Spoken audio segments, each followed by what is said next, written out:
So I've been moving things around in the shop, and I just cleared out a large area behind me there for doing some large projects, and I'm really excited about that. But today I got to tackle this desk. You see that desk? Look at that 3D printer right there. Ooh, my finger, right? Ooh, I can never do this right. You guys who do this on film and like can point right at it, mad respect for you, seriously. So I need to build a cabinet for that thing. This is a Dremel. I decided to go with this printer after watching Joe Telling, the 3D printing nerd.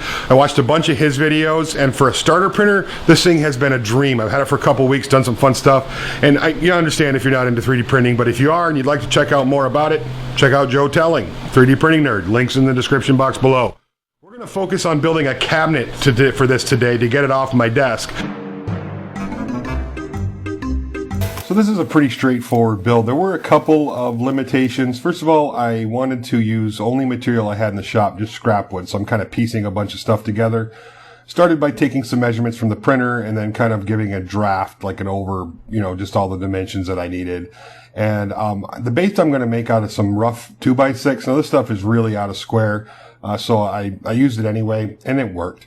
I started by making a frame and then adding some little parts in the lower corners so I could add wheels to this thing. So I want to be able to move it around at some certain times. Now all these wheels lock, so it'll be a nice sturdy base when wheels are all locked. Then I added some plywood on the top. And just, again, I'm piecing everything together on this build to make it work. Now, a while back, about a year ago, I had a subscriber send me a bunch of bamboo, and that's what I'm using in this. So on the sides I'm using, it's a little less than a 1/4 inch. It's about 3/16 of an inch bamboo. And I'm using a caulking on it that's going to stay flexible so I don't have to worry about the, wood moving and tearing everything apart, basically. So I just put the caulking on and then kind of brushed it out so it was nice and smooth. And then I used my 23 gauge brad nailer to pin it in place. And then all the stuff that was overhanging, I just cut up with a handsaw and then cleaned it up with a sander. And then came back with some glue. Anytime when there's like a little tiny gap, because those things were so out of square, I just used a little wood glue and then filled it and then sanded it out. And that worked really good. It works pretty good on bamboo. You really don't notice it. So after the sides were done, the top was pretty much the same, except for I just used regular wood glue because it is plywood. I don't have to worry too much about the movement. There is a little bit of a concern, but not huge. Time will tell. And once I had the top complete, I would just come back again with the handsaw and then trim everything out, and then came back with a router. And after everything was hand trimmed, I came back with a router and edged everything and just put a chamfer around the whole piece. And then once the chamfer was all cut in, I came back and hand sanded it, or used a power hand sander. And this worked pretty good. And I got a really nice finish on it. I was impressed at how well everything came out. So I'm using, what the hell's the stuff called? Danish oil on this. Because I didn't want to, first of all, it dries pretty quick. You put it on 15 minutes later, half an hour later, come back and wipe it off. And then it's dry within usually, another hour or so in a climate controlled shop.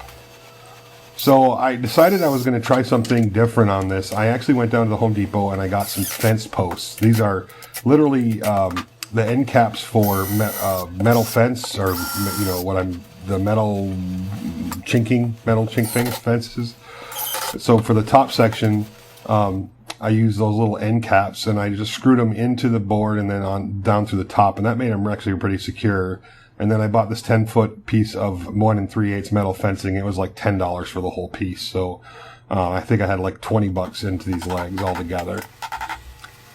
And then just put the fence posts in the bottom, and that's going to be the base of this cart or stand. And the top was pretty much the same as the bottom. I built that all out of plywood because I wanted to put a drawer in there, and then just, did everything pretty much the same as I did on the bottom. Those little handsaws sure do come in handy when it comes to flush trimming.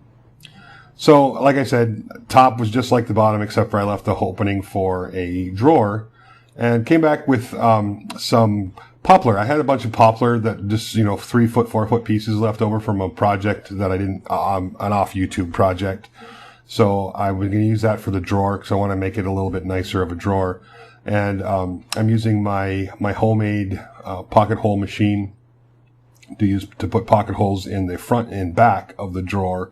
And that's how I'm going to secure this thing. I'm not going to go through any hassle. And then again, I used my homemade corner clamps to kind of hold everything in place while I screwed it together, and those work really well. So it was a pretty quick process. Now, I didn't get fancy with this. I'm just putting a 1/2 inch piece of plywood on the bottom of the drawer.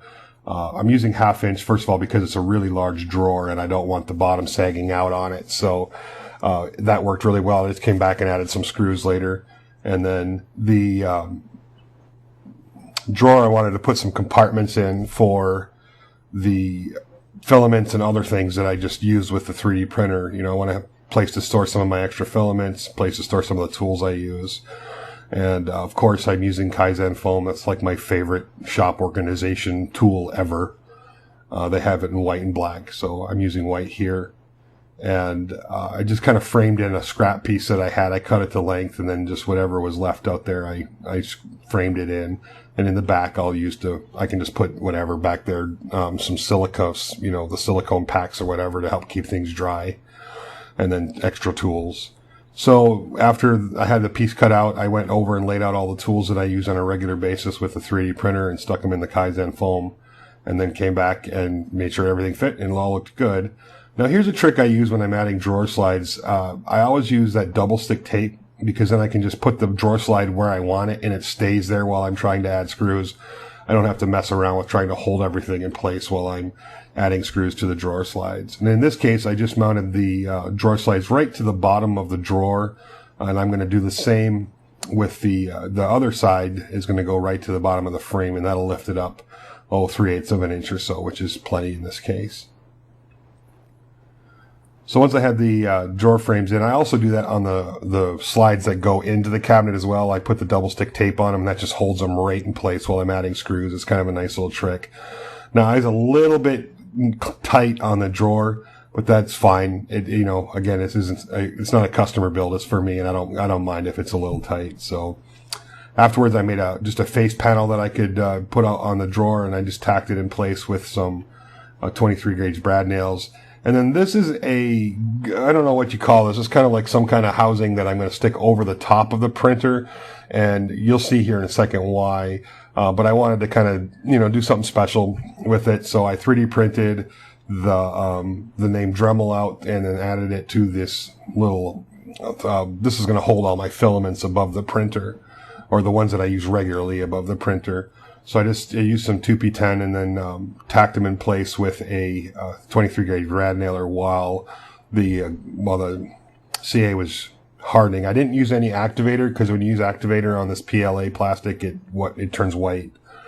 So after that was done, I just mounted it and then unwrapped a lot of my PLAs. Now they say you can only use their proprietary PLAs with this, but if you don't mount them in there in the machine and you carry them over that, you can do a lot of different things. Now I've printed carbon fiber, nylon, and wood infused PLAs with this printer so far, and it's worked great. And I also have a whole slew of just standard PLA 1.75 PLAs that I've been printing. So the only thing left to do at this point is to make some handles, and I 3D printed the handles for this, and then put a little double stick tape on the back of them so I could just stick them where they needed to go, and then I didn't have to try to hold them in place while I ran a screw in them. And of course, like most of my cabinets, I always leave one handle crooked to remind me that not everything has to be perfect. Well, there you have it. There is my Dremel cart 3D printer stand, whatever you want to call it. I'm pretty happy about having all my PLAs up here, so I don't have to, change out every time I want to switch to a different color, which will be really handy because I have been doing a lot of 3D printing. In fact, I've used this 3D printer now for the last 2-3 weeks, and I actually used it to model a new invention of mine. It's a tool that's coming out on the market shortly. I just finished the provisional patent, and you'll hear more about that here in the next few coming weeks here on the channel. So thank you very much for watching. I hope you enjoyed this video, and we'll talk to you later.